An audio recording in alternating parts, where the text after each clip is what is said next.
Now if you're having trouble with your Mac, then you're going to want to get support from Apple. The place to start is to go to support.apple.com. And then here you can browse through the information, search for topics. You probably want to narrow things down a bit by selecting your product there. And then you'll find a variety of different articles here. And you could search by topic. So you could search for something like this and then see a bunch of different articles. And a lot of times your solution could be as simple as that, going to one of these articles and following the steps there. But if you need to get more support, you can go to the bottom of the support.apple.com page and you could start the process of getting support from Apple. Oftentimes you can chat with somebody online or on the phone and they can help you. For in-person help, you can go into an Apple store. Every Apple store has a Genius Bar where you get personal one-to-one help with your Apple products. A visit to the Genius Bar is free. If it turns out your Apple product is broken, like say your Mac has a broken part or something's not working right and it needs an actual repair, then you'll be quoted a price there. So it doesn't cost anything to go to the Genius Bar and at least talk to them.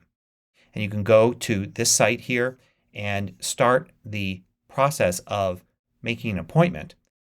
You'll be first asked to chat or call, which may be what you want if you'd rather get help from home rather than having to go to the store. But either way, this is where you would start to get help like that. Don't be shy about using Apple support and the Genius Bar. They are services from Apple that are provided to you as the owner of Apple products. You've already paid for this level of support. So you might as well use it. And you don't have to have your product covered by AppleCare to go to the Genius Bar. You can go to the Genius Bar and ask them about anything. If something's going to cost you, like a repair to a piece of hardware, they'll tell you up front. It never costs anything to just talk to them. And often they've already seen the problem you're having and can solve it very easily once you're there with your Mac. Now there's also discussions.apple.com, which is the Apple support community. This is a massive forum where you can ask questions. So you can go in to a topic and subtopics here and see previous questions. You can search for questions. Be sure to search for your problem first and see if the problem has been posted before. Very often it has. And of course asking it again when it's already been answered 10 or 100 times is probably not going to get you a quick response. But searching and finding that somebody has already asked about this and then reading the solutions other people provide can give you a much faster response. You can get an answer to your question right away.